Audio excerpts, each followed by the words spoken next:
అలసిన వానికి ఊరడించు మాటలు. సహోదరుడు భక్త సింగ్ గారి పరిచర్య నుండి సేకరించిన అనుదిన ధ్యానములు.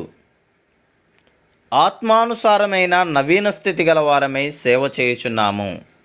రోమీలకు రాసిన పత్రిక 7వ అధ్యాయము 6వ వచనము. దేవుని వాక్యము నుండి మనలో ప్రతి ఒక్కరూ ఏ విధముగా దేవునికి సాక్షులముగా ఫలవంతముగా నుండగలమో, మరియు దేవుని సేవలో ఇంకనూ సమృద్ధిగా ఫలవంతులముగా నుండగలమో చూడగలుగుచున్నాము. మనమందరము సహవిశ్వాసులముగా దేవుని ఉన్నతమైన పరలోకపు పిలుపుతో ఆయన జతపని వారముగా ఆయనను సేవించుటకు పిలువబడి ఉన్నాము. లేఖనములలో 2 స్థలములలో ఆయన జతపని వారమని కలదు. 1 కొరింథీ 3వ అధ్యాయము 9వ వచనము, 2 కొరింథీ 6వ అధ్యాయము 1వ వచనము. అట్టి ఆధిక్యత దేవతలకు ఇవ్వబడలేదు. అందుచేతనే పరిశుద్ధ గ్రంథములో ఎచ్చటను దేవుని దూతలు ఆయన జతపని వారుగా పిలువబడుట మనము చదవము. మన ఉన్నతమైన పరలోకపు పిలుపు ఏదనగా, ఆయన కొరకు మహిమాయుక్తమైన శాశ్వతమైన పరలోకపు పరిశుద్ధ స్థలమును నిర్మించుటయే.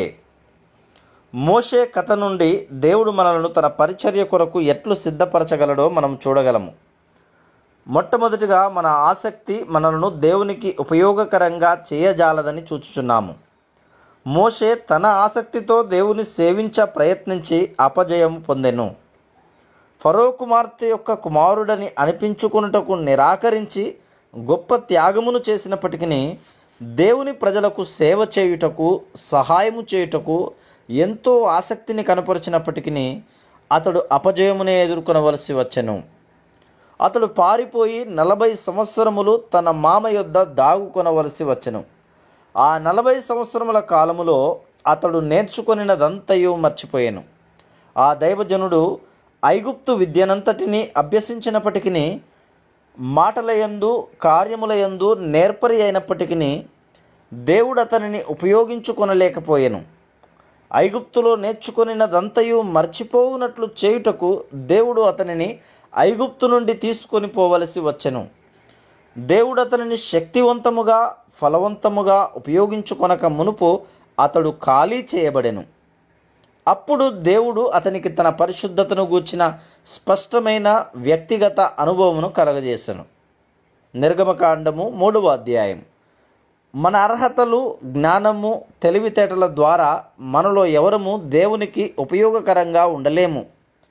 మొట్టమొదటిగా మనము పరిశుద్ధుడును ప్రేమగలవాడునైన దేవుని గూర్చిన వ్యక్తిగత అనుభవము కలిగి ఉండవలెను. ఒక పొద నడిమిని అగ్ని జ్వాలలో యెహోవా దూత అతనికి ప్రత్యక్షమాయెను. అతడు చూసినప్పుడు అగ్ని వలన ఆ పొద మండుచుండెను, గాని పొద కాలిపోలేదు. నిర్గమకాండము 3వ అధ్యాయము 2వ వచనం. మోషే 40 సంవత్సరములు మామతో అరణ్యములో నుండుటచే అతడు ఎండిపోయిన పొదవలే అయ్యను. అప్పుడు మాత్రమే అతడు దేవునిపై, ఆయన వాక్యముపై ఆధారపడి దేవుని సేవించి వెంబడించగలడు. అప్పుడతడు పొదలో అగ్నిని చూచెను గాని ఆ పొద కాలిపోలేదు. అప్పుడతడు దేవుడు ఎంత పరిశుద్ధుడో చూడగలిగాను. దేవుడు మనలో నివసించగోరుచున్నాడు. ఇది నూతన జన్మ యొక్క అనుభవమునకు గుర్తుగానున్నది. మనలో మంచిదేదియు నివసింపదని ఎరుగుదుము. రోమీలకు రాసిన పత్రిక 7వ అధ్యాయము 18వ వచనం. దేవుడు తన స్థాయిని బట్టి మనము నిత్యత్వమునకు సంబంధించిన నీతిని కలిగి ఉండవలనని కోరుచున్నారు. పరలోక రాజ్యములో నిత్యత్వము వరకు మనము ఆయన జతపని వారము కాగలము.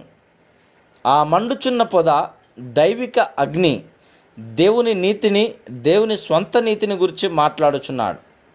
రోమీలకు రాసిన పత్రిక 10వ అధ్యాయము 3-4 వచనములలో దేవుని నీతి కలదు, మన స్వంత నీతి కలదు.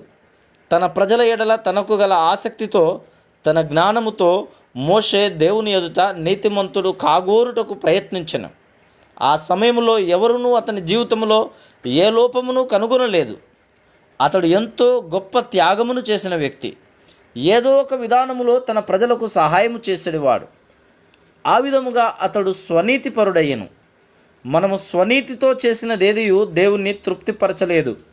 మోషే అగ్నిని చూసినప్పుడు తాను ఏ విధముగా దేవుని ఎదుట నీతిమంతుడుగా కావాలనో ఎరిగెను. మోషే నీతిమంతుడుగా తీర్చబడిన తర్వాత అతడు దేవుని స్వరమును వినెను. నిర్గమకాండము 3వ అధ్యాయము 4వ వచనం. దేవుని నీతి మనము నీతిమంతులముగా తీర్చబడిన తరువాత కొంత పరిమాణంలో ఆయనను సేవించుటకు మనము పరసంబంధమైన స్పష్టమైన బాధ్యతను స్వీకరించవలెను.